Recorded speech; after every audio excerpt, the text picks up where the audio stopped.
gawa tayong natural antibiotic, mga kaibigan. Di ko na po pala napakita mga kapatid, mga kaibigan, yung pag-chop ng mga sangkap nitong natural antibiotic na ginagawa natin. Yan lang po yan, yung sibuyas, bawang at luya. Hindi po diyan kasama ang apple at saka yung pipinong nakikita nyo ha. Yan po ay napasama lang sa video.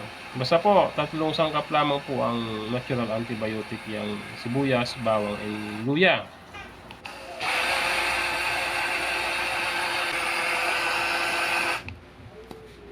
Alam niyo po ba kung ano itong ginagawa ko mga kaibigan? Yan po ay natural antibiotic. Yan po ang combination ng ito, sibuyas, bawang, din luya. Yan. Napasama lang yung apple, din yung pipino, pero hindi po yan bilong dito sa blend ko. Yan po ay ito lang, tatlo.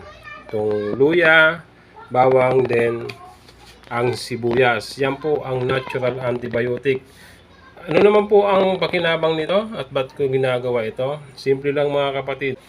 Every morning po o tuwing umaga ay pagkagising, pagkatapos mag-toothbrush ay umiinom po ako ng maligamgam na tubig at nilalagyan ko ng juice na ito. Siya nga pala mga kapatid, liban dito sa nabanggit kong mga sangkap, tulad nitong sibuyas, itong garlic na ito o bawang at itong ginger o luya, ang liquid po na nilagay natin dito ay hindi tubig, yan po ay organic apple cider vinegar yan. Kaya very concentrated po yan. Hinahalo lang po natin yan sa isang puno dito. Ito. Yan, tuwing umaga po, isang punong maligamgam na tubig at nilalagyan natin ng isang kutsarang concentrated natural antibiotic. Ayan. I-blend pa natin para mas maging pino siya.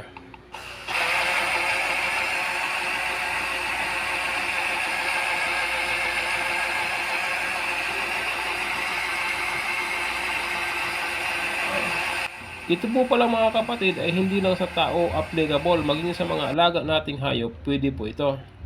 At ito, isalin natin dito sa garapon. Yan.